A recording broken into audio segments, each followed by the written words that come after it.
Donald ট্ৰাম্পক আৰু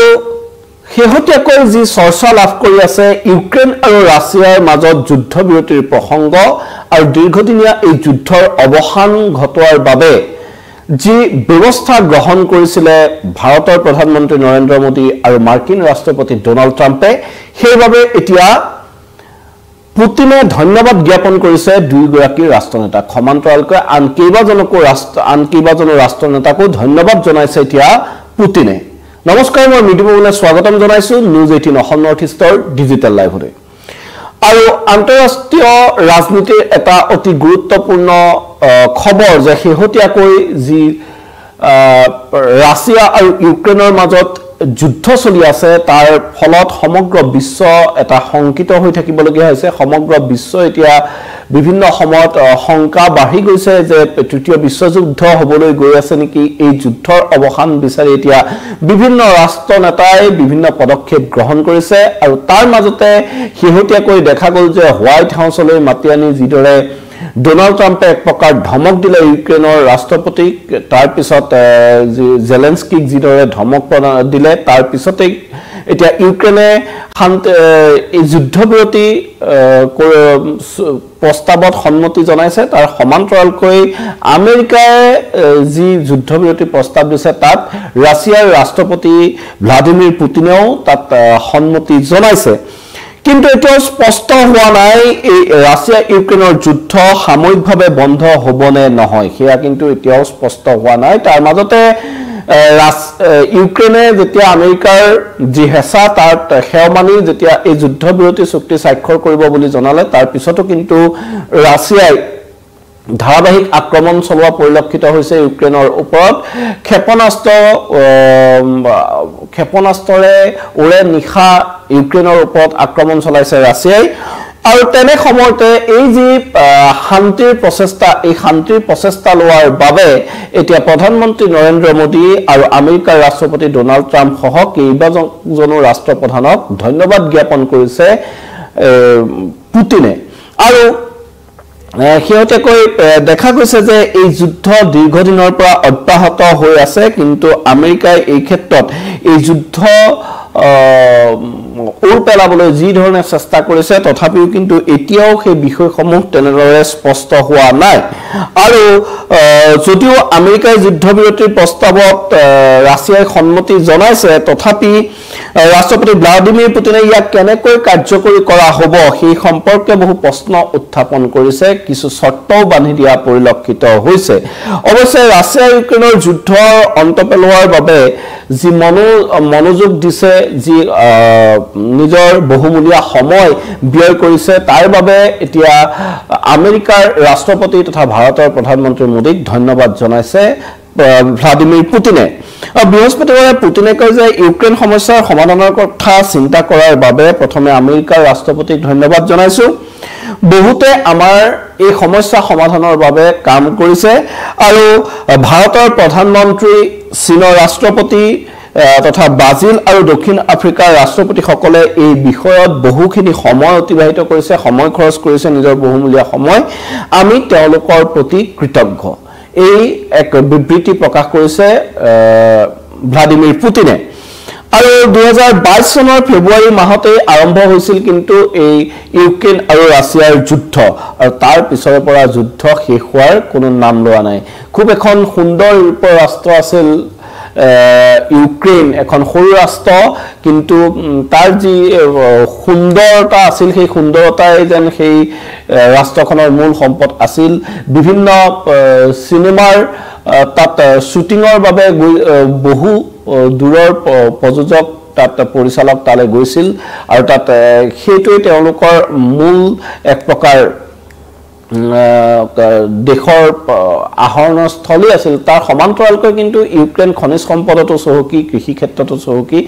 আৰু সেই ইউক্ৰেইনৰ ওপৰত এতিয়া ৰাছিয়াৰ দীৰ্ঘদিনৰ পৰা চকু আছিল তাৰ পিছতে দুইখন দেশৰ মাজত যি সম্পৰ্ক ব্যাঘাত জন্মে আৰু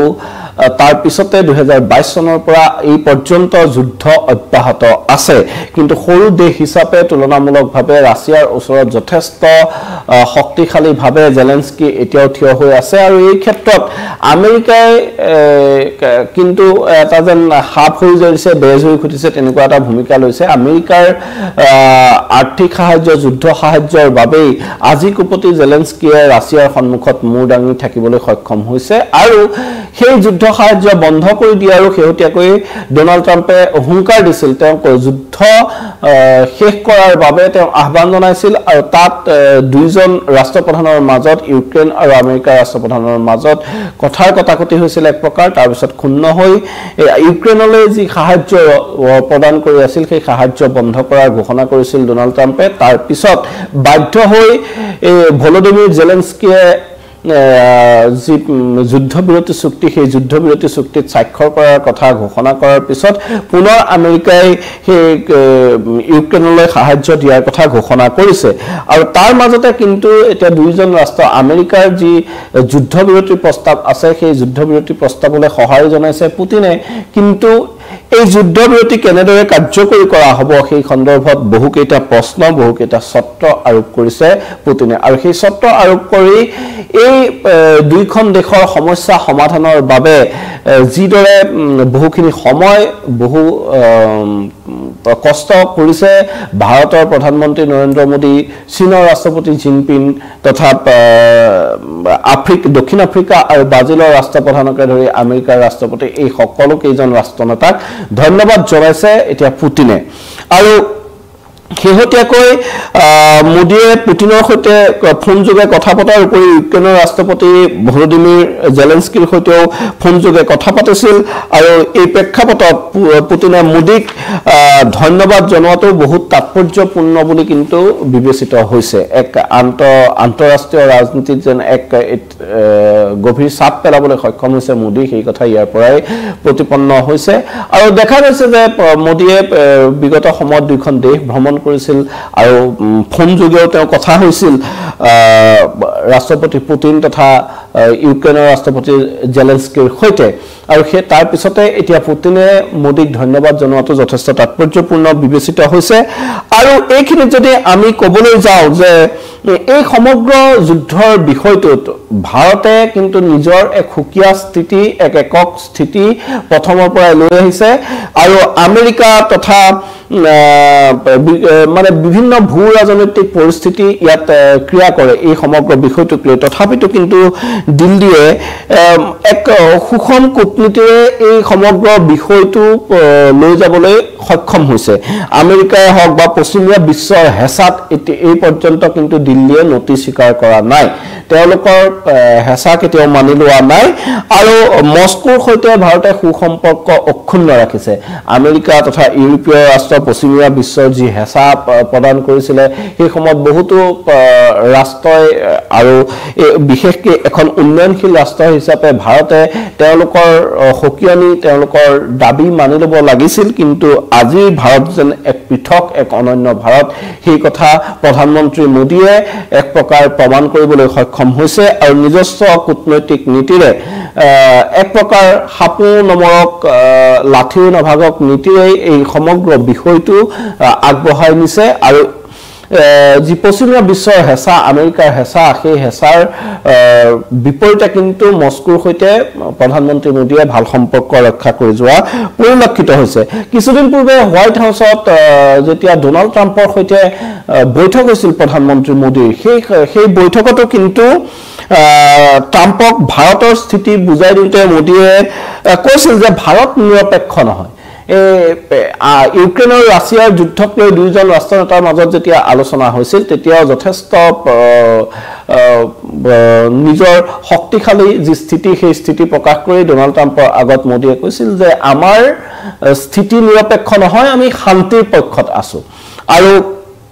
ৰাষ্ট্ৰপতি পুতিনকো মই কৈছিলোঁ যে এই যুদ্ধ